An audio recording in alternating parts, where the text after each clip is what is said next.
Assalamualaikum warahmatullahi wabarakatuh. Pada video kali ini saya akan menjelaskan pemahaman konsep kewarganegaraan global. Nah, pertama-tama saya akan membedakan globalisasi, isu global, dan kewarganegaraan global. Globalisasi adalah proses integrasi global yang semakin meningkat dalam berbagai aspek kehidupan, seperti ekonomi, politik, budaya, dan teknologi. Proses ini ditandai dengan arus informasi, modal, dan orang yang semakin bebas melintasi batas negara. Lalu ada isu global, yaitu masalah yang memiliki dampak transnasional dan membutuhkan solusi kolektif dari berbagai negara. Contohnya perubahan iklim, kemiskinan, dan konflik antar negara. Selanjutnya ada kewarganegaraan global, yang artinya kesadaran dan tanggung jawab individu terhadap komunitas global. Warga negara global memahami bahwa mereka memiliki peran dalam mengatasi isu global dan mempromosikan nilai-nilai universal seperti keadilan sosial, hak asasi manusia, dan keberlanjutan.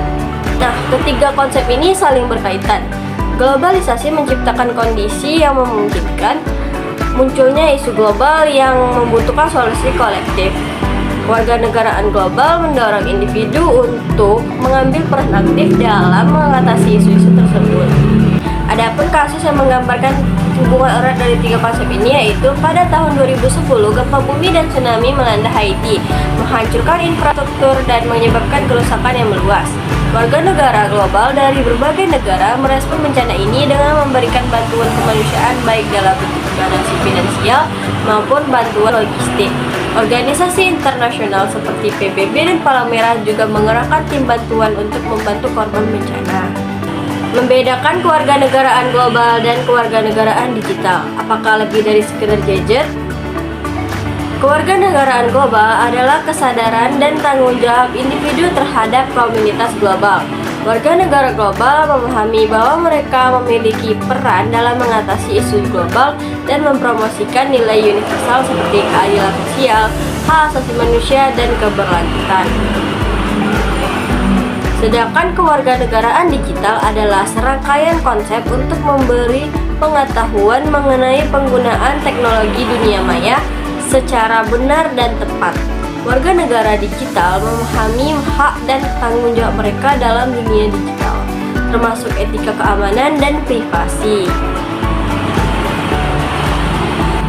Diskursus mengenai konsep digital tidak hanya tentang handphone, menguasai teknologi komputerisasi dan media sosial saja.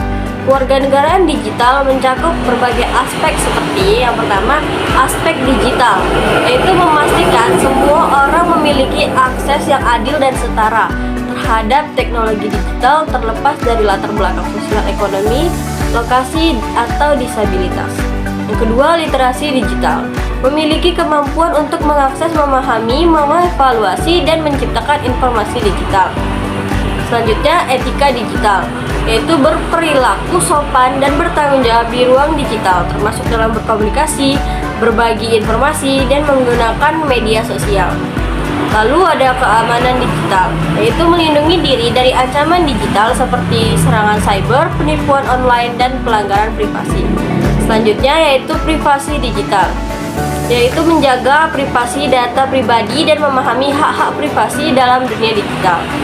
Lalu ada hak kekayaan intelektual, memahami dan menghormati hak kekayaan intelektual dalam dunia digital termasuk hak cipta dan paten.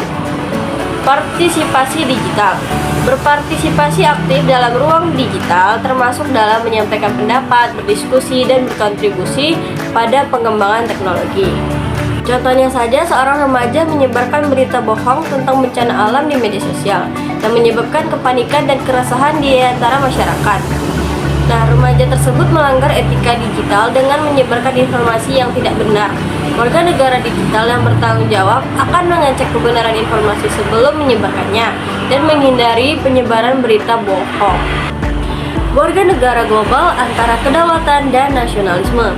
Menjadi warga negara global berarti mengakui bahwa kita hidup dalam dunia yang saling terhubung dan memiliki tanggung jawab bersama untuk mengatasi isu-isu global. Namun, muncul pertanyaan, apakah konsep ini berpotensi mengurangi kedaulatan negara dan mengikis nilai-nilai nasionalisme dan patriotik? Baik, yang pertama yaitu kedaulatan negara. Kedaulatan negara adalah hak negara untuk mengatur dirinya sendiri tanpa campur tangan dari pihak luar.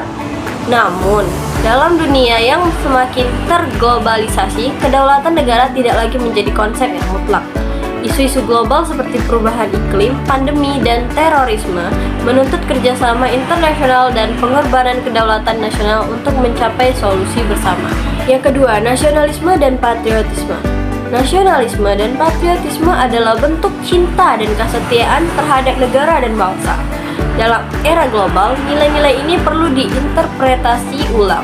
Patriotisme tidak lagi berarti menentang dunia luar, tetapi lebih kepada kontribusi aktif dalam membangun negara dan bangsa yang lebih baik di tingkat nasional maupun global. Selanjutnya, potensi pengaruh terhadap kedaulatan dan nasionalisme. Menjadi warga negara global tidak serta-merta mengurangi kedaulatan negara.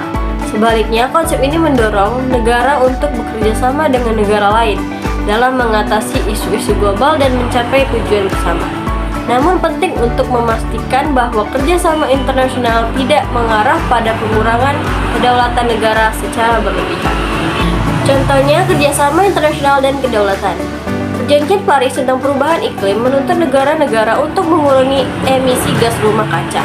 Meskipun negara memiliki kedaulatan atas kebijakan energi mereka perlu bekerja sama untuk mencapai tujuan global dalam mengatasi perubahan iklim. Selanjutnya, contoh pada pandemi COVID-19 menunjukkan pentingnya kerjasama internasional dalam bidang kesehatan. Negara-negara berbagi informasi, teknologi, dan sumber daya untuk mengatasi pandemi. Lalu penyeimbangkan kedaulatan dan tanggung jawab global. Tantangannya adalah menyeimbangkan kedaulatan negara dengan tanggung jawab global. Negara-negara perlu menjaga kedaulatan mereka sambil bekerja sama dengan negara lain untuk mengatasi isu-isu global.